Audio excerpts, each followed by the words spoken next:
Hello everyone, my name is Pat. Welcome to my channel. Today, I'm bringing you guys my top books of 2021 and welcome to Bookmas Day 31. Before we start, I want to say thank you so much for watching and being here with me throughout this entire Bookmas. I can't believe I've made 31 videos this month. Wow. Okay, a lot. Also, this year has been really challenging but also a lot of fun. I feel like in terms of me making book content, it's just been a lot more enjoyable and just a lot more personal.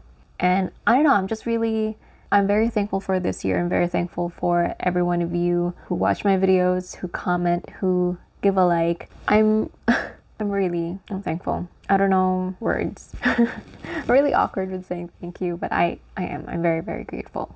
So I did obviously plan this 31 days, but there's been so few changes here and there depending on the schedule, the availability, and the preparation that I needed to have for the videos. And my initial plan was to have my top books at the start of this week, my worst books / DNF books, but I didn't want to end the year with a negative note, so I wanted to end it with my top books. And because I'm indecisive and because I have literally my 5-star reads are in the 40s.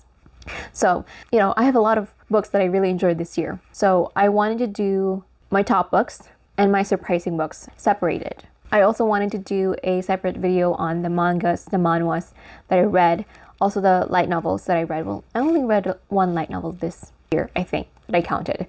So I'm going to do separate videos on those, which you're going to see next year, the next few days. And then I'm going to do my worst books. I just didn't want the end and the start of the new year to be negative. So let's get started. So I really had a hard time with these. There are initially 30 books on here, and I counted the series as one, book series as one. There's a lot, but I really narrowed it down because I didn't want to ramble like I am already, and I didn't want this to be an hour long. I have 12 books that are in my top. Now I didn't put this in in order because that even more so is going to be really difficult for me. I'm gonna have a multiple top 1 books, so I didn't want to do that, but I did kind of separate this in half. The first ones that I'm going to do are in the lower half, and then the second half are in the upper half of the scale, I guess you could say. And then I'm also going to do honorable mentions at the end. So let's get started. So I'm going to start with Kim Ji-young, born 1982, by Cho Nam-ju. I really enjoyed this one. I rarely throw books in frustration, but this one was the only book this year that I threw.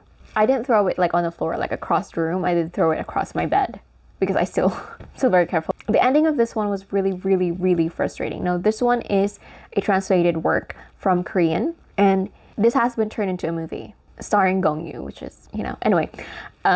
This is very short. This is very quick read. I think this is under 200 pages or around a 200-page mark, and it chronicles the life of Kim Ji-young, the titular Kim Ji-young, from when she was a kid up to after she was married, and her experiences in the sexism that is present in the Korean culture. And I feel like as an Asian myself, as someone who has seen a lot of Asian dramas, Asian movies, I have a little bit of an idea of the system, of the culture in Korea. I'm not an expert, I'm not saying that, especially because it mirrors the patriarchal system or the patriarchal culture that is present in the Filipino culture as well. And obviously, sexism is going to be present. And so this just was eye-opening, enlightening. It was emphatic because it's something that I see in my own culture as well. But it's also very frustrating, especially at the end of this book. I was very mad. I was very frustrated, but it felt very realistic to the current view in sexism in South Korea right now. Obviously, I don't know the full extent of it because I don't live in Korea. I'm not Korean. From what I see currently and what I hear from people who are Korean, yeah. So I think this is a must read for everybody, not just for Asian people, because it highlights sexism seen in a different culture. And I feel like it's just very enlightening. So next one is A Man Called Ove by Fredrik Backman. Of course, I'm going to put this on here. I love this one. You have your typical elderly, grumpy character in Ove, the lovable kind of grump. And it especially is highlighted because of his interactions with his new, loud, chatty, bright, neighbors. He essentially is getting bamboozled by his new neighbors. Although it has a lot of that hijink part of Uva getting his life turned upside down by this loud family that moved in next door. It also features very heavy topics, especially with Uva, who is still grieving the loss of his wife. And the way that he loves his wife makes me cry, because we do see like their kind of love story throughout the years and how they met, how they fell in love. It reminds me a lot of Up in the story of their falling in love, because you have that grumpy guy and the sunshine girl, and the way the sunshine girl has brought a lot of light and happiness and love in his, dark world. I guess you could say. It features a lot of suicidal ideation and suicide attempts. So go into this one knowing that, but I cried at the end of this book because I fell in love with the friendship that Uva, oh my god, why am I getting emotional? That Uva forms with this family. And I don't want to go into any more details because one, I'm going to cry, and two, I don't want to spoil anything because I feel like it's that kind of story that you have to experience by yourself. But I love it. There's a reason why this was hyped and talked about by a lot of people, and a lot of people recommend it because it's a really great story of friendship and connection and love. So, oh my god, man, I didn't expect to be getting emotional talking about this book. Anyway, the next one is an omnibus. This is the Inheritance Trilogy by N.K. Jemisin. This is the work of N.K. Jemisin that has received the prize was it? Every book in this series has received that Booker Prize. I think that's what it's called. I think that's a prize that it won. One thing though that I will note, it took me a while to get used to the writing style and to the perspective that we're seeing, because we are following characters who are gods. And so you have that kind of not full understanding of how they think and how they feel and how they, their entire scheme of how they gain knowledge and use that knowledge. It was a little bit difficult in the beginning to get into this one, but once I was into this, I was hooked. My favorite is definitely going to be the third book because I love the character that we're following, a god. And so we really see that kind of separateness from the way a human would think, the way a god would think. Obviously, we don't know how a god would think, but I feel like this book really did well in, how would it affect somebody's schema?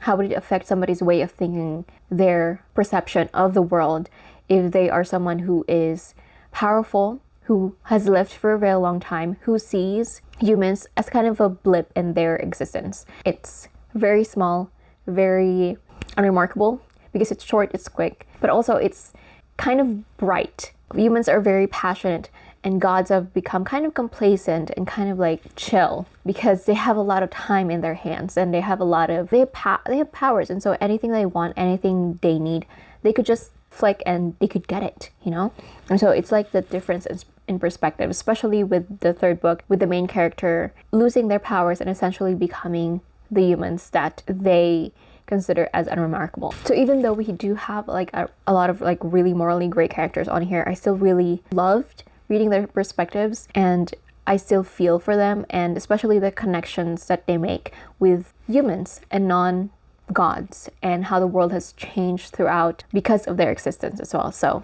it's just a really great magical world that is also very complex, it's very character driven, and I just enjoy following the characters. Then we have the Chronicles of the Bitch Queen trilogy series by K.S. Villoso. This is by a Filipino author. The first book is The Wolf of Oren-Yaro, the second book is Ikazar Falcon, and the last book is The Dragon of Jinsayan. Now this is a high fantasy adult book, and we are following our main character Talien, who is a struggling queen. She goes to this country to meet with her estranged husband who left her the night before their coronation, to reconcile with him, to bring him back essentially, to have a complete family back in her land. And that ends in an assassination attempt, and from then on she just has been trying to survive. This leads her to discovering plots against her land, and plots in this land that she is in will affect her land as well. I would say that it was very frustrating to follow her story, not because of anything in terms of like the plot or the characters, but because of just the situation that she's in, because she literally discovers that she cannot trust anyone, like not a single person. She cannot trust anybody in this land that is hostile towards her, that nobody knows her, and it was a lot. it was a lot. And she discovers this, and that she cannot trust other people, and that there are people that she's supposed to trust that are plotting against her. It's very frustrating. And she just dodges assassinations left and right, and all she wants is to go back to her son, to be a good mother to her son, and to be a good queen to her people. And there are just so many forces against her. It was just very frustrating, but you can see her grow, you can see her change, you can see her grow into or out of the expectations and the pressures that she has growing up, especially because her father was seen as one of the greatest warlords of their land. It's a lot to live up to, and the way that she also grew up also affected, her as well, but she is very different from her father, and she hasn't found the balance in being the queen that she wants to be versus being the queen that she was supposed to be. It was amazing following her growth and her change. It's so action-packed, this book, and obviously it grows from this simple initial plot to so much more. And I cried also a lot by the end because of the ending and where she was. I just wanted her to be happy as well, because she just wants to do good by her son and by her people, and that's all she wants. But there's a lot of outside forces that prevents her from doing so, or has different opinions and just very hostile against her. I just feel for her a lot, you can tell. All right, next is As Good as Dead by Holly Jackson. If you've been here for a while, you know that I love this book series, especially this last book. The twist here is so anxiety inducing, and I did not see it coming. I didn't expect that to be the twist. I actually haven't heard anybody talk about that twist except for one person, and I didn't expect that twist to be that twist, because that's a really wild twist. How many times have I said twist? What I love about the series overall is how realistically, for me, it portrayed the effects and the consequences of the different things and different events, the different dark themes that are present in here, especially in a YA book. Because even though I have seen these same themes in other YA books in the same genre, it is one of the few books that I've seen that really show those effects and how they can change the lives of the people that are in this story, especially because this is a series, and because especially our main character goes through a lot of different things in different books, and it takes a toll on a person, and I feel like it really displayed that realistically. Although some would argue some of the events in here isn't very realistic, I get that, but the effects of these events, if they do happen to somebody, I felt like was very realistic for me personally. And so I just love this series. I wish we get more of Pip, because I really love her as a character. We really see her grow from this bookish, super smart, high achieving person to how she is at the end. She's still not super smart, she's still very high achieving, but she has gained so many insights and so many knowledge and trauma, what she has gone through, and it has made her a stronger, fuller person, I feel like. And again, I want more from her, especially now that she's in uni, and hopefully we get more new adult version of this series, because I feel like if we're going to be dealing with thriller, murder, mystery, new adult, she's the kind of character that I do want to follow, that I want to follow, because she's proactive, she's smart. Yeah, obviously she's gonna make bad decisions. She knows how to get out of situations, or she will try to find ways out of the situation that she's in. I think she's just really smart, and I'm forgetting the term, but resourceful. She's very resourceful. There we go. So I love her, and I wish we get more from her. I don't know. Next one is a recent finish for me, The Ember and the Ashes Quartet. So I don't know why that is in the wrong order. Let me just fix that. Is that right? Hold on. Is Reaper the second book or the third? Yeah, it's the third. I don't know why it's rearranged like that. Okay. So it's Ember, Torch, Reaper, and then Sky. Okay. I don't know why that was rearranged. This was surprisingly very readable for me. For some reason, I expected this to be hard to get into, or it will take a while for me to get used to the writing style. But it was on the first sentence, the first paragraph, I was hooked. It was very readable. I was in it. And I love our characters, the way that they grew into who they were meant to be, essentially, and all the things that they've gone through. Seeing these characters grow, feel like I'm seeing them like my younger siblings, or like my younger cousins, in that they're very precious to me, they're very special to me, and I don't want them to get hurt, but I know that it's essential for them to experience these things, for them to actually grow as their own person. So I knew I had to let them experience it, even though I want to shield them from it at the same time. I just feel they're very precious to me. All the things that they've gone through, all the loss, all the heartbreak, I just want them to be happy. And also the change and the way that they grow, not just personally, but also into like their capacities, into their powers, I guess you could say. It was amazing to read about. And again, I never know if I'm going to lose somebody or they're going to lose somebody in this story that is very important and essential to them. You know what? I was crying at the last book, obviously, because I would, because it's the end, and now we reach the end of the 2 wars that they are in, and there are obviously losses, and it's painful, it's heartbreaking, and from now on, I just want them to be happy all the freaking time because they deserve it. The Sons of Araria series. Are we surprised? If you have seen my other videos, you wouldn't be. I love this series. Oh my god, the writing is beautiful. It did take a while for me to get used to the writing, but once I was into it, I was into it. I love Zafira, I love Nasir, I love Alistair, I love all of them. I also want them to be happy. I also want them to never experience any kind of heartbreak. I also want to get rid of all the people who has made them suffer. I just love these characters. The world building and the magic is very unique to me as well and really well done. But it's the characters and the writing that really did it for me. If I care for the characters and the plot makes sense, it's all I need. It's all I need. You know? It's also, the fan family as well. I love these characters. I love the writing.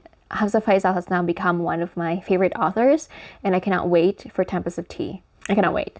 I need to read more from her. I need it. The Poppy War. Yeah, I finally read it. Just the first book, and I loved it. I love Rin. Yeah, she's an anti-hero, and I love her. I love her for it. One of the greatest morally great characters to follow, because we see her grow as she's set up to be like this overpowered main character, right? Because she discovers that she has a natural inkling into shamanism, to magic. And she gets into Sinigard, the top school in their country, and usually only the elite people who have access to prior education can get into Sinigard, and she gets into it. She's one of the top test takers. So of course, God, my neighbor has this curtain that's like tied a certain way. It looks like a person, and I keep looking at it. I'm just like, I keep seeing it. I'm like, oh my God, is somebody watching me wearing a white dress? And it's creeping me out. It's very bright outside. Anyway, where was I? Oh my god.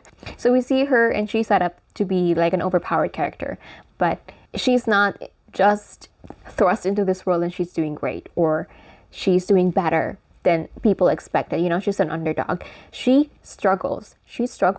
She realizes pretty soon that she needs to really get on it. The amount of studying that she did to pass the test, she has to continue doing that for the rest of the years she's going to spend in Sinigard if she's going to keep up with her grades. And she is smart. She is. But again, she is underprivileged. She didn't have the same education that her other classmates have had for years to prepare for Sinigard. And she has to learn all of it on her own right when she is already at the thick of it. And I love that she struggled. I loved that she isn't just powerful in terms of her magic and in terms of her like physical strength. We also see her grow her mind. I mentioned this in my vlog. There is theory and there is practice, and it is done both in here very well. She is in school, but it's not just a school for soldiers. It is school for generals. So generals make supposed to be like smart, highly tactical decisions because, you know, war and security, all that. She is faced with a lot of moral questions. She is challenged with critical thinking. She is always in the library learning about history and what she can learn from history. She has debates. She has discussions. We see her fully as a character and not just somebody who is already morally gray, but she has a tendency to make morally questionable decisions and stance. And you can see why. You can get to know her as herself, as her character, and not just the actions that she has done. It's like her Village and origin story, and I love it. She's very inquisitive. She's very curious, and she's always asking questions. She's always questioning things, and that's why, to me, it makes sense that she has made morally questionable decisions, especially because of the things that she has gone through, not just with the way that she grew up, but the way she's also treated in school. You know, the biases and prejudices against her because she's one of the few girls and she's poor. I'm saying that I understand some of the decisions that she makes. I'm not saying that it's right, but I'm saying that I understand why, especially the things that she goes through. This gets very, very dark. It was already dark in the beginning. Rin self-mutilating, essentially, to keep herself up and awake so that she can focus on study. There's also sections of infertility here and the discussion of it, and also because second half of this is war. And really, it's so dark. And so, you know, a lot of people have said that all of the content warnings that you can have, it's going to be in here. That's true. Essentially, I feel like I do a TikTok, a weekly reading update, where I review the books that I've read for this week. And when I read this and I did the content warnings up on top, it's like super thick. It's the longest content warning that I have ever written down. And I'm pretty sure I didn't get all of the content warnings that are in this book. Just know going to this one, be prepared for how dark this is going to take, because it really goes into it. I'm going to read you a passage that I feel like encompasses that and how dark it got. So it says, Rin could not understand how the Federation had found many different ways to inflict suffering. But each corner they turned revealed another instance in a string of horrors, barbarian savagery matched only by inventiveness. I'm not going to describe to you, and I'm going to read to you what she has seen in here, because it's a lot. And again, be prepared for it, because it's war. There's a lot of torturing, there's a lot of gore, there's a lot of violence, a lot of sexual harassment. So it gets really dark. And the ending especially also made me very emotional with how we ended, where we ended. And again, I am going to continue the series, but you know, I'm going to wait until we get a little bit more into the year, because I don't want to start my year with a very dark and heavy book, you know? Next one, Arc of the Scythe series. The basic plot of this one, the first plot, is that we are now in this world, it's dystopian, where we don't die anymore. Humans don't die anymore. We essentially live a very, very long life. And so we are now struggling with overpopulation. So we have this group of people called the Scythes who are tasked in gleaning people. And so it is up to them to decide who they're going to glean, pretty much kill in their own ways, to control the population. The world expanded from that one plot, right? So in the first book, we are learning about Scythes, how it is to be a Scythe, because our two main characters are chosen to be apprentices for this Scythe, and they're learning what it means to be a Scythe, what goes into being a Scythe, because there's two ways that people see Scythes. One, revere them, see them as essentially gods, and another, fear them and hate them because of what they mean and what they bring. And so it's an exploration of that as well. How do Scythes come into the decision to kill somebody? And there are different ways other Scythes do it, but they learn through their mentors before them, and they make their own methods. It's not always the same. Some obviously are going to be questionable, and the characters' view of the Scythes, especially in the beginning, and as we see them more getting to know Scythes, in a way representative of those two views towards Scythes as well. And obviously it raises a lot of relevant moral questions and kind of challenging world questions and future questions that we probably are facing now, and also probably might face in the future. So I just love the exploration of that. Expands from that initial plot. The world expands from that. It kind of is a reflection of our world now in a way, you know, government and security, and what the government kind of hides from us and keeps from us, but also is essential in making sure that our world keeps on moving and growing. I don't want to say anymore. I don't want to spoil it, but it's amazing. It will really have you questioning, raise a lot of moral questions for you to think about. Six of Crows duology. I reread the entire Grishaverse, well, the first 5 books that I have read from the Grishaverse series this year in lieu of the Shadow and Bone show coming out, and I forgot everything that happened. Well, majority, like 95% of the things that happened in the Shadow and Bone trilogy and the Six of Crows duology, even though I've read all 5 of these books and rated them 5 stars. I rated them highly, but I forgot. It's been years. So it feels like I'm reading all of it, especially these 2, for the first time again, which is amazing. That will rarely happen to any reader, having that feeling of reading great books the first time for the second time, you know? Anyway, this is pain. This is pain, especially Crooked Kingdom. It was painful. It was painful. The first book is already painful. I can tell you that. We are getting to know our characters. We are forming our found family, and we're just getting to know these characters and falling in love with them. First book. Second book, yeah, sure, as well. But I'm already hooked, like, by the first half of Six of Crows. With the plot is secondary. It's the characters. It's a character-driven book. I can tell you that. The plot is, I don't really need the plot like, yeah, you know, obviously we need a plot for, you know, the characters to move around in, but it's the characters for me. They're all layered, and I'm ride or die for all of these characters. They're all morally gray, and I love them. And again, that's that ending here, that part, that chapter. I rewrote that. I had a different ending. I made a different ending in my head because it's too painful. I need all of these characters to just be happy, very happy, and not have that traumatic, heartbreaking experience. So I rewrote that ending. So yeah, I really love these characters. Can you tell? All right, and the last one that we have before we get into the honorable mentions, the Devabad trilogy. Are we surprised? Are we surprised? No, we're not. First of all, S.A. Chakraborty is now going to be one of my new favorite authors as well, alongside Hafsa Faizal, because she would be. Again, beautiful writing. But one thing I would say, I didn't have to like take the time to kind of slow down and get used to the writing style. I was in it. It was readable, but also beautiful writing. I don't know how she did it, but she did. Oh my god, these books are heavy. We have complex character, amazing world building, amazing magic, also very unique. And the flavor, just the flavor in this book, honestly, I swear. I feel like I've never really had moments where I read a chapter, I stop and I realize that it's a beautifully written chapter. It's perfect. But I did that in at least once in each of these books. There's at least one chapter in each of these books that I had to like stop and be like, that is an amazing chapter.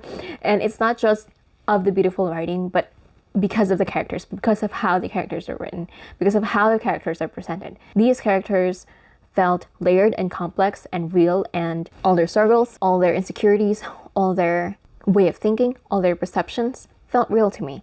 And I care about them so much, and I also want them to be happy. The thing about me is that for me, characters really make up the book because it's a story.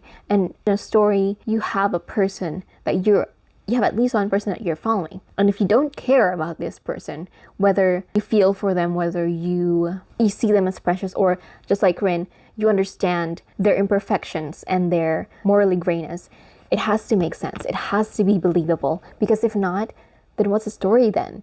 You may have like amazing, complex, layered plots with twists and turns. But if I really don't care about the characters, it wouldn't be a great book for me. I would probably have a great time, an amazing time, following the twists and turns and the ups and downs. But really, it's, to me, a lot harder, I feel like, to make layered characters that a lot of people will care for and a lot of people can think of as like comfort characters or characters that are very precious to them. And these characters aren't for me. I'm talking a lot. I just love these. I love them. And the things, especially that one character goes through, I need like a separate book for that character because I want to know that that character is going to be happy.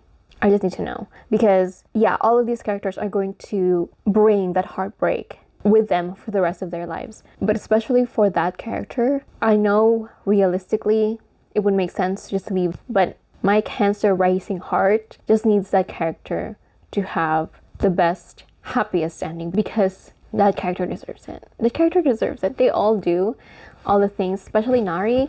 Nari goes through a lot, okay? She discovers that she has magic. She's whisked away by this djinn, warrior djinn, to this hidden magical land. And suddenly she's part of a long lost former royalty line, like a noble line, that are revered by the people in this magical kingdom that she didn't even knew existed. And her life is turned upside down. She's become like pawn by a lot of people politically, especially because she has no idea how this world works, how this city works. She literally was a peasant from Cairo, and suddenly she's revered as or seen as the last line in this former ruling noble bloodline. And there's war as well, and wow, it's a lot. So just the amazingness of the chapters that captures the unspoken things between characters and the intricateness of their relationship that we don't see. We don't really explore, but we see it in those chapters. That's really what made it for me. So I love these books. It's really hard to talk about it without spoiling anything, without going to like a deep discussion of each of the characters and each of the moments, the pivotal moments that are essential to their relationship, that changes their relationship. It's a lot. It's a lot. I love the David Platt trilogy. So we still have honorable mentions to go through. So first one is One True Loves by Taylor Jenkins Reid. This one broke me, okay? This is also pain. This is like one of those books that are pain. The One True Loves is like the perfect title for this one because it really explores that idea of having one true loves. In my opinion, obviously, because I don't know how that works. Never experienced it, but I feel like it really did. It also explores grief because the main character loses her husband that she marries. He's her college sweetheart. And on their first year anniversary, his plane crashes and he was presumed dead. And for her grief, her moving on, and her allowing herself to fall in love and be loved again, and finding out that her husband is actually alive after she is already newly engaged. And it's an explanation of that and where she stands now, where they stand now. How is her life going to be? What happened to him and how is he? And yeah, it's a lot of crying. Honestly, it's a lot of crying, but I loved it. Another one, Malibu Rising by Taylor Jenkins Reid, from the same author. Listen, I've seen a lot of people say this, I've heard a lot of people say this, but when I see Mick Riva, what's his name? That guy, it's on site. No, literally, it's on site. It's on site. And I rarely have characters that if I see them on the streets, I'm gonna drop kick them. He's one of those. No, honestly, because he's the worst person. And the thing about it is, in this story, we're following the Riva siblings. We also go back in time to see how they grew up, how their father essentially abandoned them. And the thing about Riva is that he was portrayed with a certain kind of humanity. And I like that. But I also still hate him. The things that he has done, in a way, I also don't understand it. So I still hate him. I still will dropkick him if he was actually real and I see him anywhere. It's on site. It's on site. The Riva siblings deserve the world, deserve the universe. They're not perfect, obviously, but they've all just struggled so much and they have so much capacity for love and forgiveness, and they just deserve the universe. You know, just care for them a lot. And that's the thing about TJR. She makes these characters feel real. All the things that they go through, you feel also, personally, but also towards them and for them. And it's a lot. It's very intense, and I love it. So just TJR, again, ever since I read Seven Husbands and Daisy Jones last year, she has been one of my favorite authors, especially this year after reading all of her backlists. I still have one more, which is, I think it's an essay or like a short story. It's going to be a quick read anyway. She is one of my favorite authors because she just writes emphatic, realistic characters that I care about. And then, The Invisible Life of Addie LaRue. Is it surprising? I have 3 copies of this book. 3. I bought this recently. This is the most recent copy that I have. This is an special illustrated edition. With V.E. Schwab's writing, beautiful, as expected. Does it lack diversity? Yes, it does. Yes, it does. This is heartbreaking because it chronicles the life of Addie LaRue from, when she escaped from being forced to get married and suddenly being an immortal, but not being remembered by anybody. She doesn't get forced to get married, but she also loses a lot of connection with other people because they forget her. I felt like it really told the story of Addie's change throughout as an immortal throughout the years very well. Obviously, I don't know how it is to be an immortal, but I feel like, it's realistic. It makes sense.